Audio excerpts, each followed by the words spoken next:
Welcome to the One Year Bible, June 13. The Old Testament reading, 1 Kings chapter 11, verse 1 through chapter 12, verse 19. Now King Solomon loved many foreign women. Besides Pharaoh's daughter, he married women from Moab, Ammon, Edom, Sidon, and from among the Hittites. The Lord had clearly instructed the people of Israel, "You must not marry them, because they will turn your hearts to their gods." Yet Solomon insisted on loving them anyway. He had 700 wives of royal birth and 300 concubines, and in fact, they did turn his heart away from the Lord. In Solomon's old age, they turned his heart to worship other gods instead of being completely faithful to the Lord his God, as his father David had been. Solomon worshipped Ashtoreth, the goddess of the Sidonians, and Moloch, the detestable god of the Ammonites. In this way, Solomon did what was evil in the Lord's sight. He refused to follow the Lord completely as his father David had done. On the Mount of Olives, east of Jerusalem, he even built a pagan shrine for Chemosh, the detestable god of Moab, and another for Moloch, the detestable god of the Ammonites. Solomon built such shrines for all his foreign wives to use for burning incense and sacrificing to their gods. The Lord was very angry with Solomon, for his heart had turned away from the Lord, the God of Israel, who had appeared to him twice. He had warned Solomon specifically about worshiping other gods, but Solomon did not listen to the Lord's command. So now the Lord said to him, "Since you have not kept my covenant and have disobeyed my decrees, I will surely tear the kingdom away from you and give it to one of your servants. But for the sake of your father David, I will not do this while you are still alive. I will take the kingdom away from your son, and even so I will not take away the entire kingdom. I will let him be king of one tribe, for the sake of my servant David, and for the sake of Jerusalem, my chosen city." Then the Lord raised up Hadad, the Edomite, a member of Edom's royal family, to be Solomon's adversary. Years before, David had defeated Edom. Joab, his army commander, had stayed to bury some of the Israelite soldiers who had died in battle. While there, they killed every male in Edom. Joab and the army of Israel had stayed there for 6 months, killing them. But Hadad and a few of his father's royal officials escaped and headed for Egypt. Hadad was just a boy at the time. They set out from Midian and went to Paran, where others joined them. Then they traveled to Egypt and went to Pharaoh, who gave them a home, food, and some land. Pharaoh grew very fond of Hadad, and he gave him his wife's sister in marriage, the sister of Queen Tahpenes. She bore him a son named Yanubat. Tahpenes raised him in Pharaoh's palace among Pharaoh's own sons.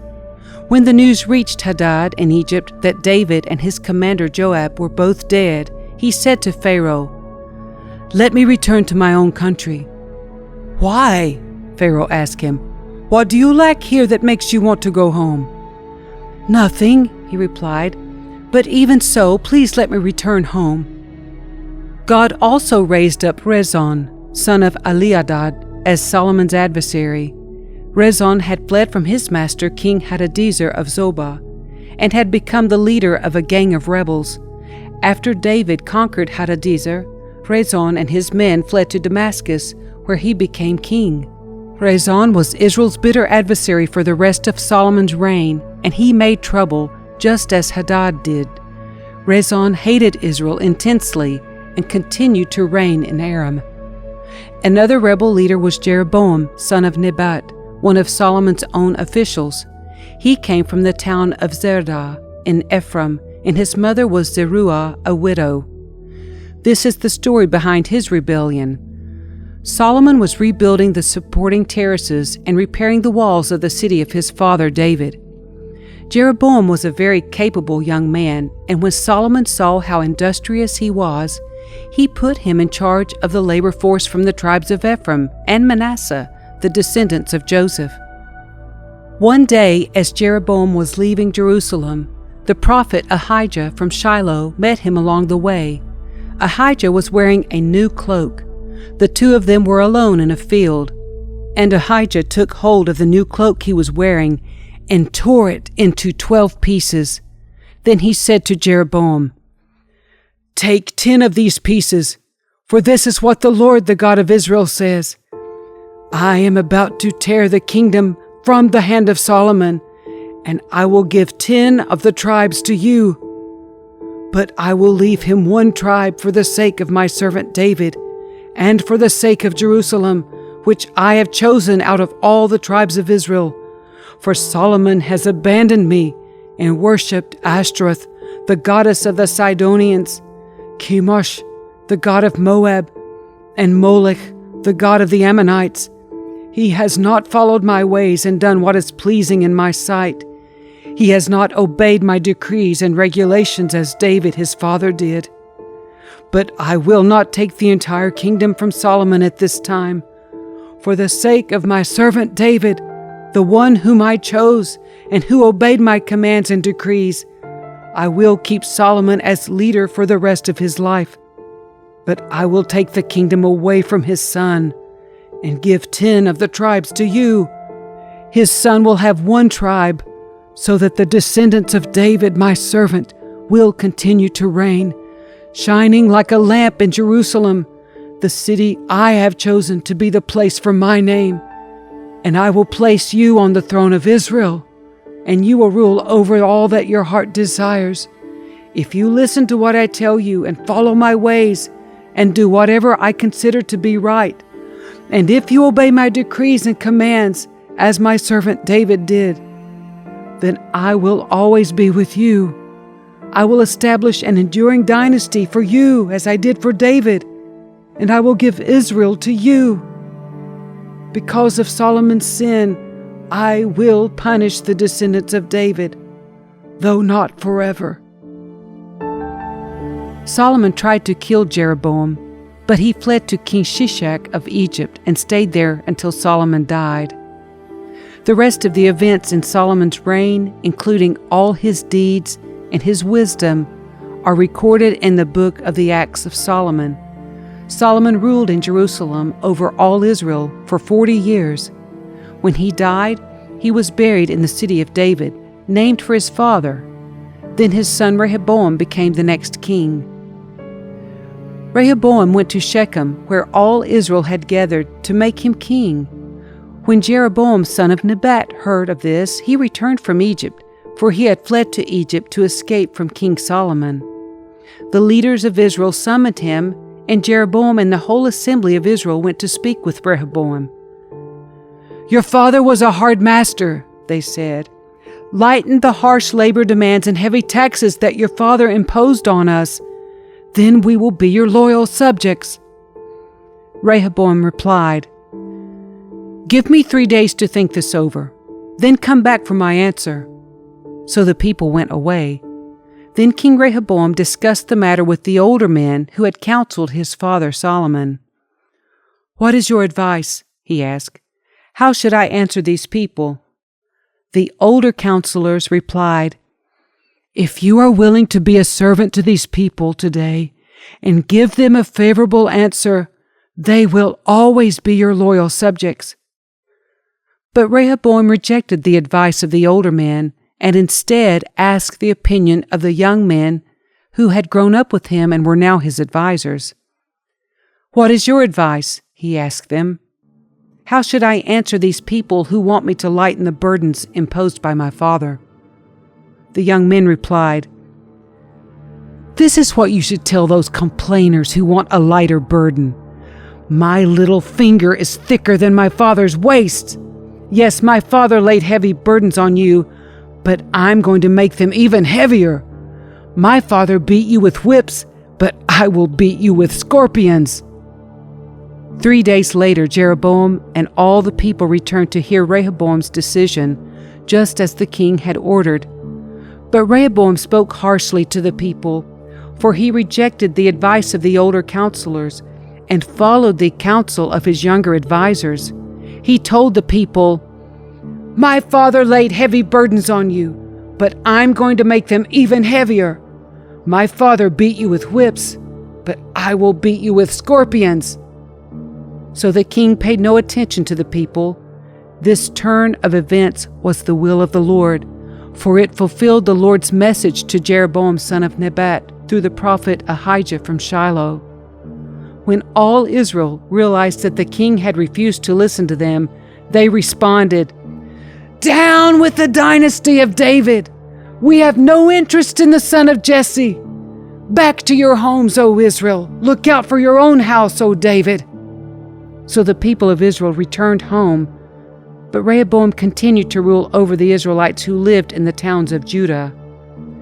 King Rehoboam sent Adoniram, who was in charge of forced labor, to restore order, but the people of Israel stoned him to death. When this news reached King Rehoboam, he quickly jumped into his chariot and fled to Jerusalem. And to this day, the northern tribes of Israel have refused to be ruled by a descendant of David. The New Testament reading, Acts chapter 9, verses 1 through 25. Meanwhile, Saul was uttering threats with every breath and was eager to kill the Lord's followers. So he went to the high priest. He requested letters addressed to the synagogues in Damascus, asking for their cooperation in the arrest of any followers of the way he found there. He wanted to bring them, both men and women, back to Jerusalem in chains. As he was approaching Damascus on this mission, a light from heaven suddenly shone down around him. He fell to the ground and heard a voice saying to him, "Saul, Saul, why are you persecuting me?" "Who are you, Lord?" Saul asked, and the voice replied, "I am Jesus, the one you are persecuting.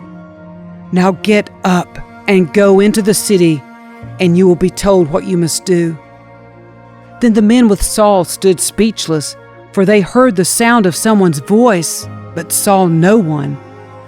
Saul picked himself up off the ground, but when he opened his eyes, he was blind. So his companions led him by the hand to Damascus. He remained there blind for 3 days and did not eat or drink. Now there was a believer in Damascus named Ananias. The Lord spoke to him in a vision, calling, "Ananias." "Yes, Lord," he replied. The Lord said, "Go over to Straight Street, to the house of Judas. When you get there, ask for a man from Tarsus named Saul.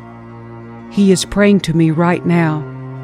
I have shown him a vision of a man named Ananias coming in and laying hands on him so he can see again."